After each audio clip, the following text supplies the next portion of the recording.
We're here at the PDC 2024, biggest mining show in the world, though we're not with a mining company in the strict sense today, but with the Ucore Rare Metals. We're talking to CEO Pat Ryan, and we just want to hear a bit about what happened last year to build up to what's going to happen in this year, in 2024. And I think there's a lot of exciting stuff coming up, but we're going to hear it from Pat. So Pat, please give us a high-level recap. What was 2023 all about? Yeah, sure. A quick recap. We're all focused on our technology, the RapidSX technology, which is for separating the critical rare earth oxides in that mid-market. We're also working on building relationships from that separation point in the market to upstream and downstream players. So upstream, we were dealing with various feedstock companies around the world, whether they're Australia, Brazil, the Far East, but not China, looking for to understand which companies had rare earth inputs that could feed into our Louisiana facility. But as you know, our focus in 23 was really in Kingston. It was commissioning our commercial demo plant with the technology that we have, understanding how the plant will run, and implanting the engineering team to transfer that data over to the bigger plant in Louisiana. So that's really what happened in 23. And towards the end of 23, we were running light rare earth feedstocks. We ran some bastosite, some xenotime. And now early in 24, we actually have just been running ionic clay, which of course has heavy rare earth. And you can't make a permanent magnet which drives wind energy or an electric vehicle or a plug-in hybrid electric vehicle unless you have heavy rare earth. And outside of China, that processing does not exist. So we're really focused on that in 24 and building out the relationships that allow that heavy rare earth to make the way into the permanent magnet supply stream. And we've just started running an ionic clay at our Kingston plant. Going really well. We've got 99% plus extraction rate now, and it's looking really good for 24. Oh, it certainly sounds like it. And would that be in the framework of the work you're doing with the U.S. government or U.S. Ministry of Defense, I think it was? Yeah, good point. Yeah, the heavy rare earth processing is something that the U.S. DoD has invested in. They're anxious for us to produce first dysprosium product.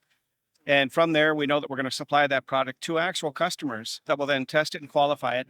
And once we get to that point, the DoD is looking to pursue further. I mean, their objective is to actually have the technology not only developed and tested in Kingston, but to be deployed in a full-scale plant in Louisiana. So they're anxious under the U.S. DoD program.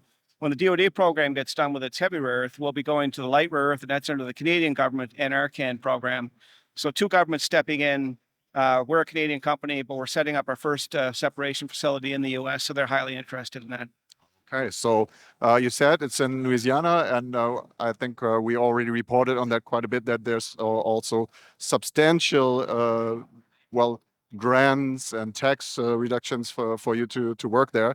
So how is that progress going from transferring, you alluded to that, transferring the IP, so to speak, from Kingston to Louisiana? Is that ongoing? How long will that take? Just roughly. Yeah, it's the beauty of the technology. It's scalable and modular. And if people can kind of see over my shoulder here, this is a RapidSX picture. It's the plant. It's a column-based technology. And what we built in Kingston is what we call one RapidSX machine. So what we'll be doing in Louisiana, which we're engineering right now, is we're putting 7 of those machines in, and that will produce 2,000 tons per annum. And then we'll put another 7 in and another 7 in. By the time we have 14 machines in, we're at 5,000 tons per annum to supply the market. Roughly a $500 million top line U.S. opportunity there with revenue when you get to that throughput. So yeah, the engineers are working on, let's take what we're doing in Kingston. We've got one machine, it's working well, let's dial it in. Now we're going to build 7 of the same machines. We're going to alter the column size just marginally to get more throughput in the plant. And with those 7, we'll get to 2,000 tons per annum. And in 2025, we anticipate supplying customers with product. Okay, well, that's not far away. In mining terms, or in commercial terms, the 2 years is almost nothing, let's say. We'll keep our fingers crossed that's going to happen that way. But certainly that's needed in light of the urgent need to get the supply chains to North America, to the West, let's say. So where would you like to be then to round things off at the end of this year, if all went as you planned it? Well, if everything goes to plan, we'll be announcing a couple of significant offtake arrangements with customers that are looking for heavy rare earth for their permanent magnets. We'll have a couple of those announced. We'll have a couple of definitive feedstock arrangements noted as well, and possibly one critical joint venture opportunity that we're looking at, because, when you have the supply nodes of the rare earth the chain, it's often very difficult to take each individual node and make it economically robust. You've got to almost partner with and kind of a quasi joint venture with the next node of the supply chain. Okay. We hope to get one of those done, and certainly delivering on heavy rare earth, which is, again, non-existent outside of China. I think that's a wake-up call for the West, that we're doing all the right stuff to develop that supply chain. Great. Thank you very much. That certainly sounds like an interesting year coming up. Thank you. Thank you.